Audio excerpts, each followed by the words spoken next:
ครับสวัสดีพี่น้องกองปลายผมทุกคนวันนี้ผมกับเซกองดูมันก็มีคนคอมเมนต์มาไลน์เนาะว่าหลังจากถ่ายคลิปแล้วเฮาไปเห็นยังเดียวเฮาสิแซ่ให้เบิ่งเนาะสำหรับคลิปนี้ก็ไปเบิ่งพร้อมกันเลย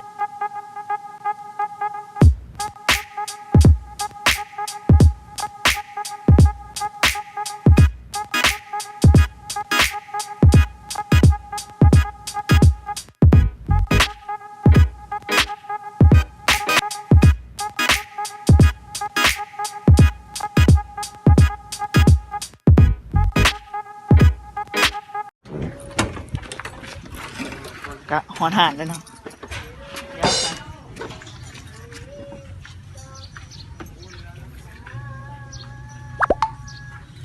ตำยังวะตำร่วมทะเลตำทะเลเอาเงินก่อน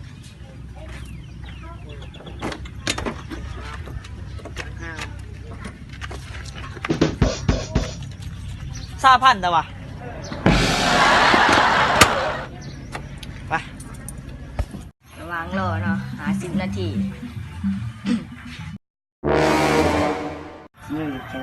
นี่เนาะการนั่งรอ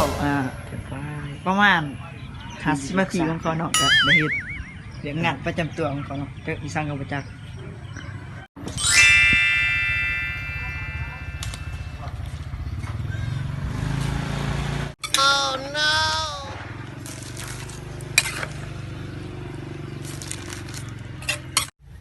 ก็ได้เนาะเดี๋ยวเราสิไปกินตำเลยเนาะกับทาเบิ่งตอนกินได้เลยว่ามันสิเผ็ดสำใดอาการสิเป็นยังไงเนาะไปมาอย่างนี่ก็เป็นเป๊ปซี่น้ำกอกสมองไว้ตอนเผ็ดเนาะถ้าเบิ่งสีหน้าพวกสิเผ็ดมันเป็นยังไงเนาะเอาเพชรไปดิจักหน่วย หูและเราบอกว่าตะไลหน่วย ซื้อหานะ บางส่วน อะไรอะ น้ำซุปไม่ใช่ใส่ผิดโอ้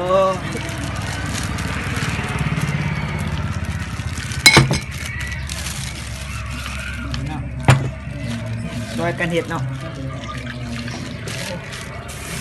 เอาขึ้น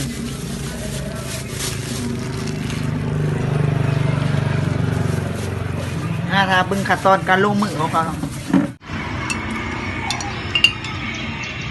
สภาพการกินเนาะ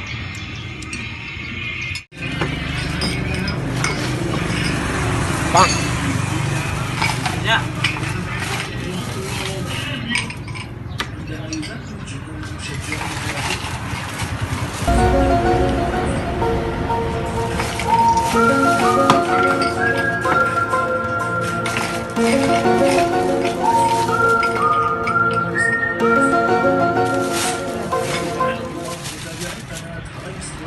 ข้าวผัดว่าเพชรวะเนาะเพชรแห้งวะแห้งพอดีเพชรอยู่เนาะยังไงอาหารกะกินบะเบิดน้องมันเพชรลาย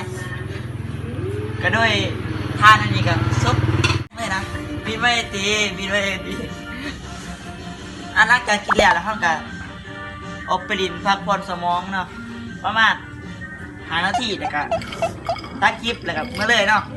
เดี๋ยวไปเบิ่งอยู่ว่าตอนห้องพักพอเลยตอนนี้ก็มาเบิดตีเนาะไปย่างครัวเนาะไปย่างเล่นพักผ่อนโอ้ความมันไก่เนาะครูตอนนี้ก็หอดครัวเนาะแดดเนาะตอนเช้าก็มีทิมตีคือเราเนาะใส่เวลา9 ชั่วโมงย่างมาหอดตัวนี้เนาะนี่นอกก็มาเป็นตีเดี๋ยวเขาว่าเขาเคยมากกว่าเอานอกกลางหอดครัวเลยเนาะกระทายแบบรับรองไปเบิ่งเลยเนาะบินรับรองไง Oh no กะฮอดแดดเนาะพอมาตอนนี้กะ10 โมงย่างมาเนาะเพื่อหอดกะให้ไปเบิ่งซ้ายนับแบบโอเคเลยเนาะเนี่ยแบบเพื่อนนี่เนาะ สภาพนำกาไซนอนนำกดไซเลย นี่ก็เป็นการพักผ่อนของทีมงานเนาะที่ไทยคลิปแล้วพักผ่อนในมาเบิ่งนำประมาณ2-3 ปีก็ดีใจเนาะก็เมื่อให้มาหมั่นไปเลยเนาะนี่ว่าสภาพสำหรับคลิปนี้ก็ขอตัวลาไปก่อนเนาะคลิปนี้ก็บอกให้ใส่เงินฟุ่มเฟือยเนาะก็ใส่พิจารณาในการหับศพเนาะสำหรับคลิปนี้ก็เบิร์ดเพียงไปเท่านี้เนาะมากกับกดไลค์กดแชร์ให้พวกเราเพื่อเป็นกำลังใจให้คลิปต่อไปเนาะ